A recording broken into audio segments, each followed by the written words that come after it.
Hello, and welcome to another First Impression video. I'm Drew Wilson from FreezeNet. Today we're going to be playing the 2004 Steam game, FlatOut. This is the first entry in another series that I'm playing right now.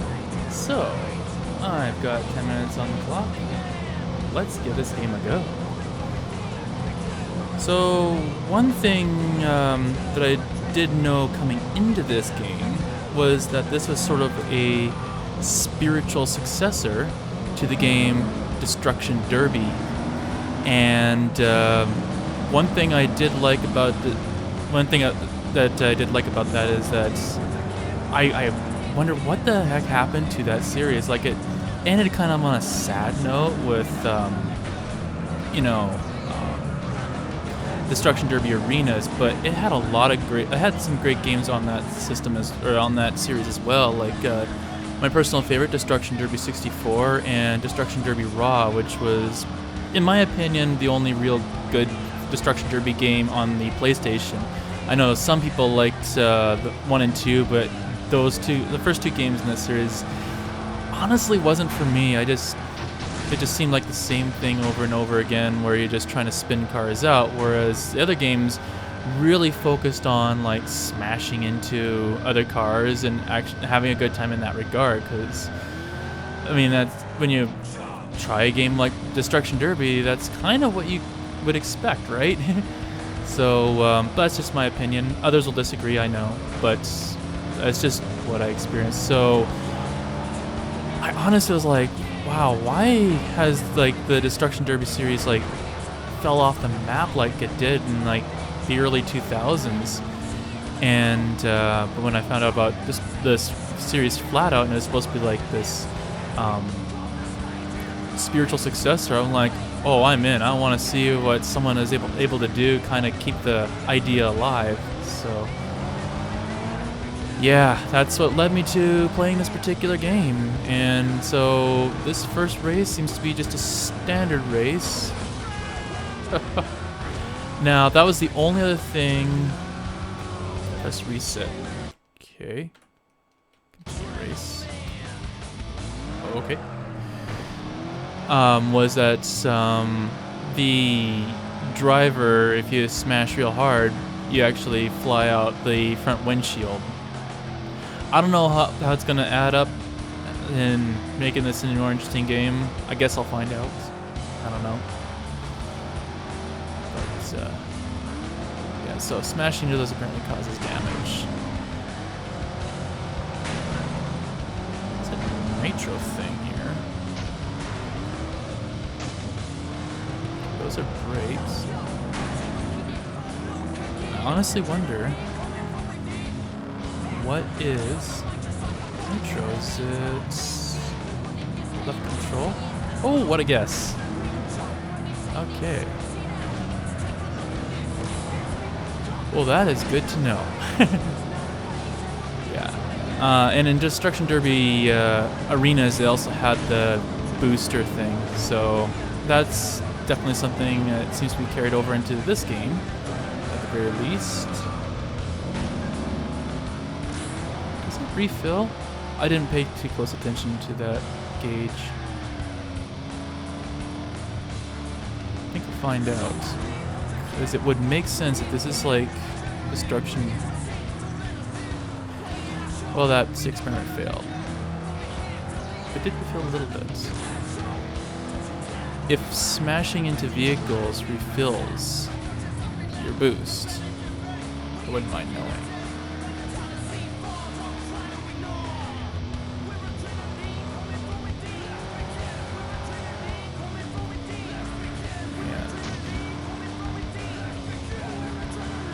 Certainly not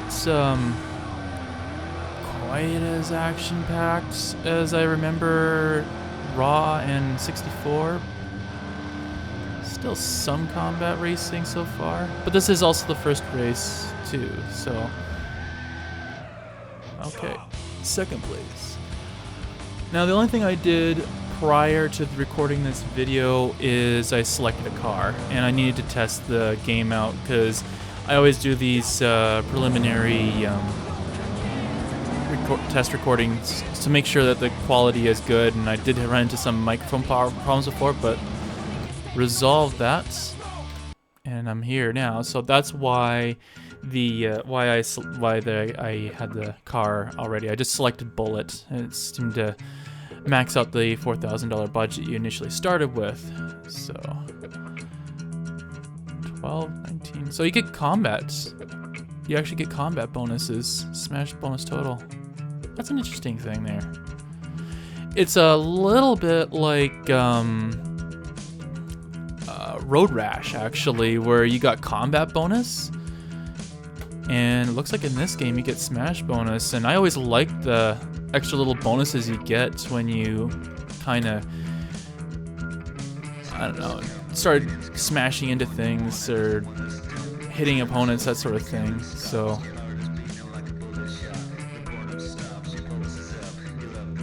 not enough to buy anything, at least on the engine part.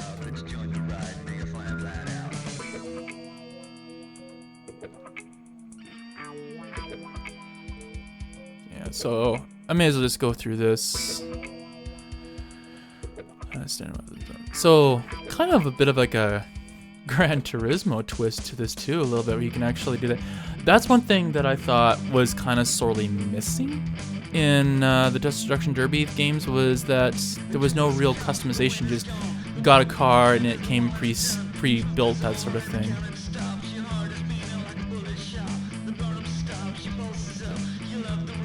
So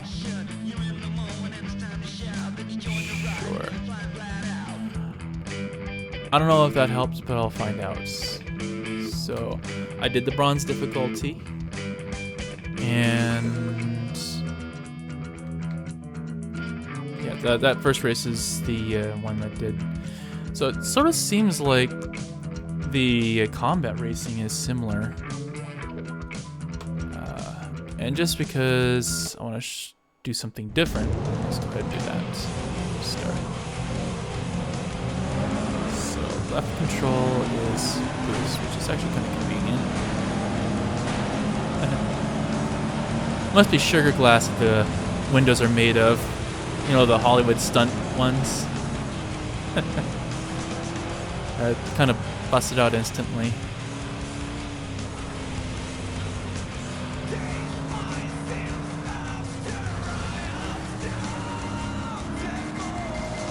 So this definitely has a rock background to it. Oh yeah, I was gonna find out if combat actually... Oh, it does. So smashing into opponents refills your nitro gauge.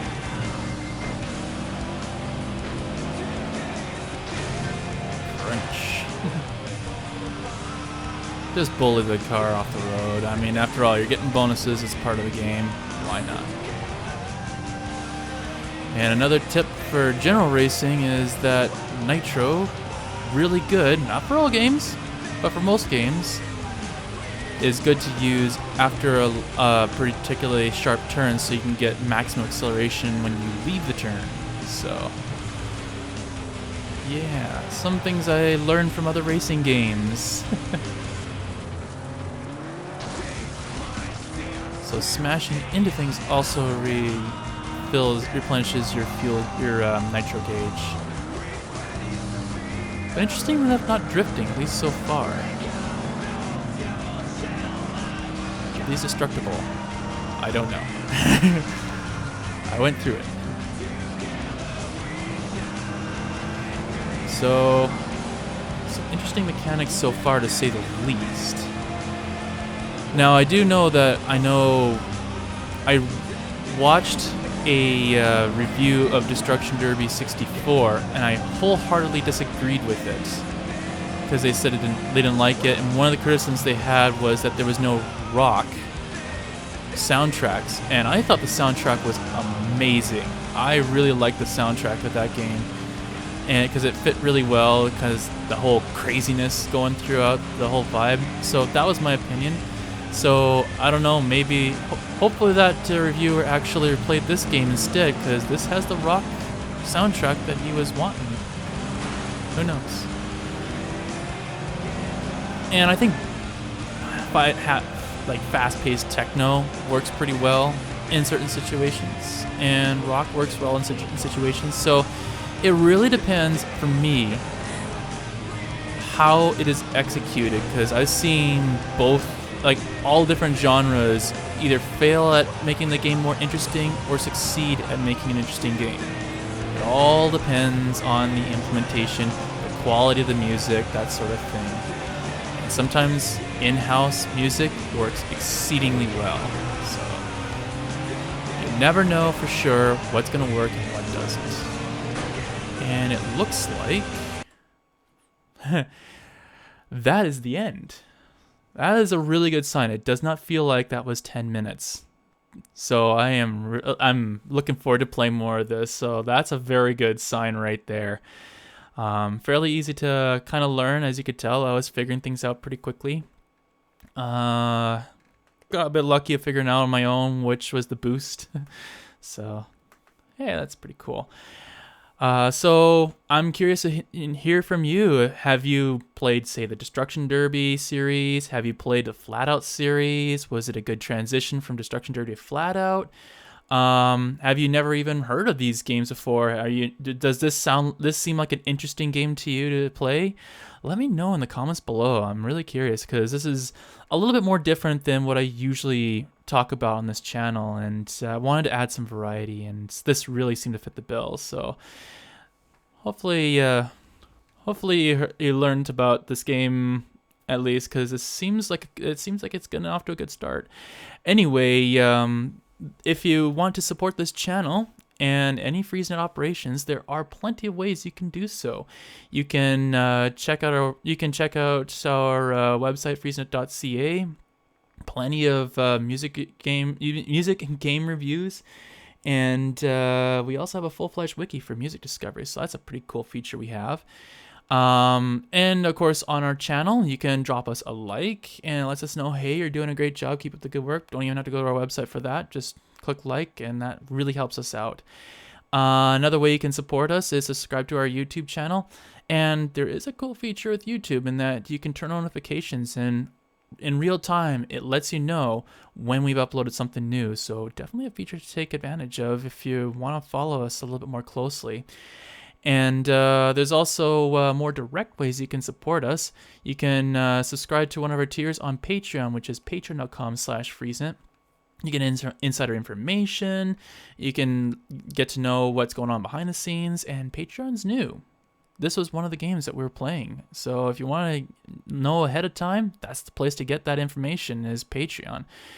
And if subscriptions aren't your thing, then you can try our coffee page, coffee.com/FreezeNet. And that's just a one-time thing. You can drop us a one-time donation, and that's cool too. And trust me, I'll do everything I can to make every dollar count towards this particular operation of the YouTube channel, the podcast, the website, that sort of thing. So plenty of ways you can support us. And I guess that is all for now. And until next time, keep it cool.